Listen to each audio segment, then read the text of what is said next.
Hey friends, happy third day of Advent. I hope you are well.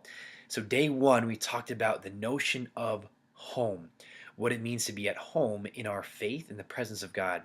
Yesterday, day two, we talked a little bit about what Advent means Adventus, arrival, the coming of Christ more and more into our lives, and how that is what we are longing for, and that's the purpose of the whole season.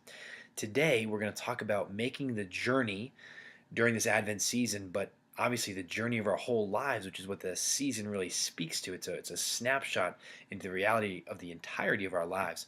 Making this journey with intentional companionship, that we're meant to journey forward in life intentionally with others. A lot of us just obviously innately know this to be true with family and friends and the meaning they have in our lives. We love the people around us, and we know this to be true. We live it out every single day. It's something that is very innate, but it's something we really have to draw our attention to, because intentional companionship is very, very different than just being surrounded by people.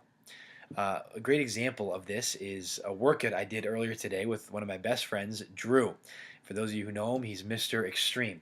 Gets you fired up just about by about anything. I mean, he gets you amped. It's awesome. So doing a workout with him is the best. And the workout we did tonight was a little bit of a competition. It was a team workout. So he had to do some reps. I had to do some reps. It was kind of a give and take. We did the workout together. It was awesome. We actually finished number one. So it's pretty good.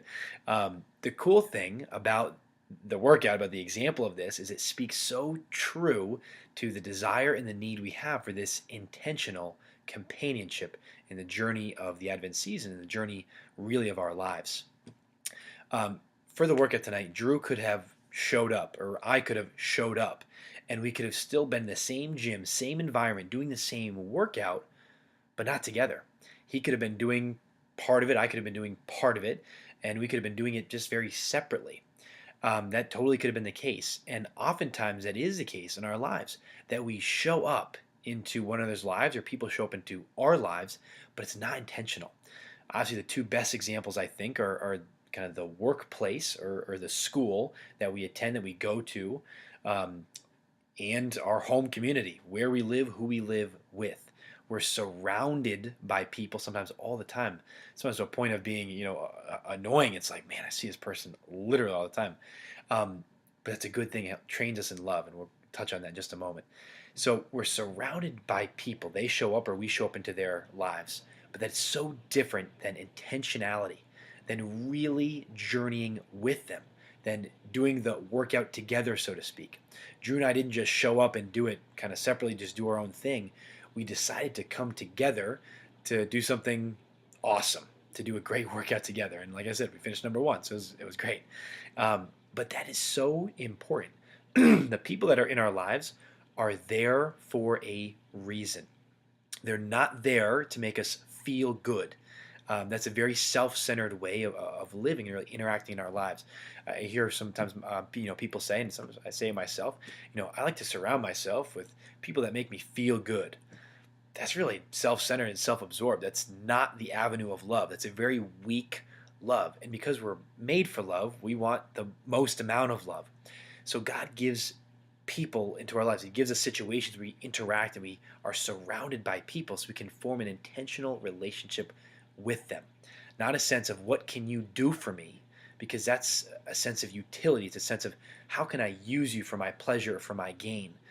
And that's not love. Love is self-gift. Love is, how can I give of myself to benefit you? How can I give of myself to somehow do something special in your life? How can I give of myself to make something happen for you? It's a gift mentality. It's a giving mentality of the heart. So, for example, this workout, Drew and I came together, and we both were able to provide and support each other, and we were able to accomplish something awesome. That's the root of a great workout, of a great friendship, of a great kind of relationship. How can I give of myself in love? Intentional companionship must be rooted in love. And it's one of the greatest ways to facilitate love. When we really journey through our day intentionally with somebody, it makes all the difference in the world. And again, it could be the most simple thing in the world. Again, the workplace is a great example.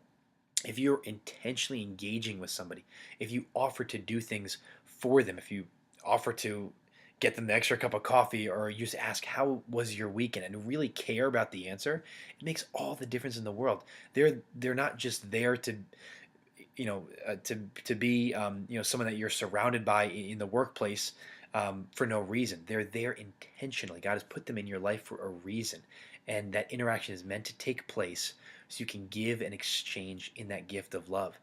And if it's someone who maybe does annoy you, maybe it's somebody that you live with, maybe you're married and this is the person that you're married to, and there's some days where I was like, man, they drive me up a wall. Well, honestly, thank God for that. I know it sounds odd, but thank God for that, because real love goes way beyond the feelings, way beyond the emotions. I did not want to put that bar over my head to do more overhead squats or to do those burpee box jumps. But I'm looking over at Drew. He's cheering me on. I'm like, all right, well, I got to do it for myself, but also for him. I got to get my act together and get things going. So real love always challenges us to the next step. It always brings about the greatest in our own lives and in the lives of others. So let's journey forward together in this season as it trains us for the rest of our lives to journey intentionally, intentional companionship. And let's make it happen by the grace of God. God bless you guys. Talk to you soon.